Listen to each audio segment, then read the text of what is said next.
Shalom, selamat pagi. Kita bersyukur karena kebaikan dan kemurahan Tuhan. Pagi hari ini kita bisa berjumpa kembali dalam renungan pagi bersama yang diambil dari buku Maranatha Tuhan Datang yang ditulis oleh hamba Tuhan Nyonya Ellen G. White. Sebelum kita mendengarkan firman Tuhan, mari kita sama-sama berdoa. Ya Tuhan, Allah Bapa kami yang bersema dalam tata surga, berbicaralah ya Tuhan, karena kami telah siap untuk mendengarkan. Dan kiranya urapan kuasa Roh Suci Tuhan menjadi bagian kehidupan kami yang akan terus menuntun kami untuk lebih mengerti akan kehendak-Mu. Dalam nama Yesus kami berdoa. Amin. Pekabaran firman Tuhan pada pagi hari ini berjudul Waktu Menimbang. Ayat intinya diambil dari 1 Samuel 2 ayat yang ketiga. Karena Tuhan itulah Tuhan yang Maha Tahu, dan oleh Dia perbuatan-perbuatan diuji. Keterangannya, saya telah melihat seorang malaikat berdiri dengan timbangan di tangannya menakar pikiran dan minat umat Tuhan, terutama orang-orang muda. Pada satu timbangan terdapat pikiran dan minat menunjuk ke sorga. Dalam timbangan yang satu lagi terdapat pikiran dan minat yang menunjuk ke bumi. Dalam timbangan ini bertimbun semua buku cerita sebagai bahan bacaan, pikiran terhadap pakaian dan pertunjukan, kesombongan, kecongkakan, dan lain-lain. Aduh, sungguh suatu saat yang khidmat.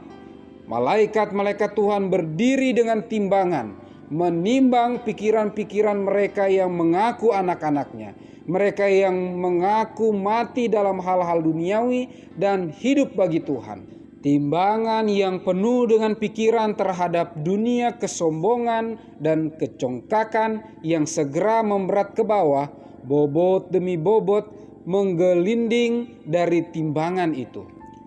Orang yang pikiran dan minatnya cenderung ke sorga segera terangkat ke atas, sedangkan yang lain turun ke bawah. Dan aduh, betapa ringannya. Saya dapat menerima hal ini sebagaimana adanya, tetapi belum pernah saya memperoleh kesan yang khidmat dan jelas dalam pikiran saya, sampai ketika saya melihat malaikat dengan timbangan yang menimbang pikiran dan minat umat Tuhan. Malaikat itu berkata, "Dapatkah yang demikian masuk sorga?" Tidak pernah. Beritakan kepada mereka bahwa pengharapan yang mereka miliki sekarang itu sia-sia, dan kecuali mereka cepat bertobat dan mencapai keselamatan, maka mereka pasti binasa. Saya melihat bahwa banyak orang yang mengukur diri mereka sendiri di kalangan mereka sendiri dan membandingkan kehidupan mereka dengan kehidupan orang lain. Ini tidak boleh jadi. Tidak ada orang lain kecuali Kristus yang menjadi teladan kita. Dialah pola kita yang sejati, dan masing-masing kita harus berjuang supaya unggul dalam meniru Dia. Saya melihat bahwa ada yang belum mengetahui apa yang disebut penyangkalan diri atau pengorbanan, atau apa artinya menderita demi kebenaran. Tetapi tidak seorang pun yang akan masuk surga tanpa mengadakan suatu pengorbanan. Suatu roh menyangkal diri dan berkorban harus dimiliki. Ada yang belum mengorbankan diri mereka sendiri di atas mezbah Tuhan. Mereka biasa terburu-buru, bertingkah gelisah, memanjakan selera mereka, dan memenuhi keinginan mereka sendiri, bukan keinginan Tuhan. Mereka yang rela mengadakan suatu pengorbanan untuk hidup kekal akan memilikinya, dan pantas untuk menderita, pantas untuk menyalibkan diri dan mengorbankan setiap berhala. Bobot kemuliaan yang kekal yang jauh melampaui menelan segala perkara dan memudarkan setiap kepelisiran duniawi. Pekabaran firman Tuhan pada pagi hari ini mengingatkan kita, waktunya menimbang. Apa yang ditimbang? Pikiran kita, perkataan, perbuatan, dan apapun yang kita jalani di dunia ini ditimbang dan diuji oleh malaikat-malaikat Tuhan yang terus melihat dan memperhatikan kita. Waktunya bagi kita untuk melihat dan memperhatikan. Karena kenapa?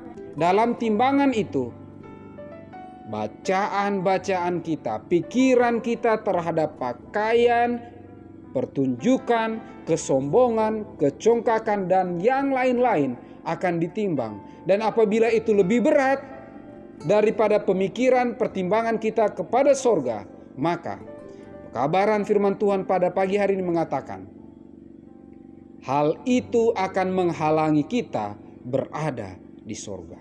Mari kita melihat kepada diri kita masing-masing dan melihat satu-satunya teladan yang sejati, yaitu Yesus Kristus yang telah menebus kita dan menyelamatkan kita dari setiap godaan dosa.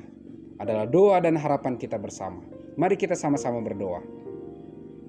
Ya Tuhan, Allah Bapa kami, Allah yang maha baik, yang bersemayam dalam tata surga, pada pagi hari yang indah dan diberkati ini, kebenaran firman Tuhan mengingatkan kami. Siapapun kami, apapun posisi kami, apapun yang Tuhan titipkan dalam kehidupan kami, akan ditimbang, dan ketika Engkau menimbang kami, bantu kami untuk kedapatan siap masuk dalam kerajaan sorga. Kami memiliki banyak keterbatasan dan kekurangan. Pagi ini ya Tuhan, kami mohon kiranya dengan rahmat Tuhan, kiranya Engkau mengampuni kami dari segala dosa kekurangan kami yang telah tercatat dalam kitab kematian. Kiranya dengan pertolongan Tuhan kami rindu nama kami semua tetap tertulis dalam kitab kehidupan, dan kami semua bisa siap menerima roh hujan akhir, dan kiranya meterai Allah menjadi bagian kehidupan kami. Kami berdoa khusus bagi seluruh umat-umat Tuhan yang mendengarkan pekabaran firman Tuhan pada pagi hari ini. Diberkatilah dalam setiap pergumulan tantangan kehidupan. Apabila ada yang sakit, ada yang lemah iman, ada yang berduka, atau dalam pergumulan apapun baik secara pribadi maupun keluarga, kiranya Allah yang maha baik terus menjadi kekuatan, kemampuan, dan bahkan menjadi solusi bagi setiap pergumulan kehidupan kami. Kami membawa pribadi lepas pribadi, keluarga lepas keluarga, bahkan jemaat demi jemaat, agar kami semua siap menyambut Engkau datang di kali yang kedua. Terpujilah nama-Mu ya Tuhan. Jadilah menurut apa yang Kau pandang baik, bukan kehendak kami, karena kami berdoa dan berserah hanya dalam nama Yesus yang adalah Tuhan dan Juru Selamat kami. Amin. Maranatha, Tuhan datang. Tuhan Yesus memberkati.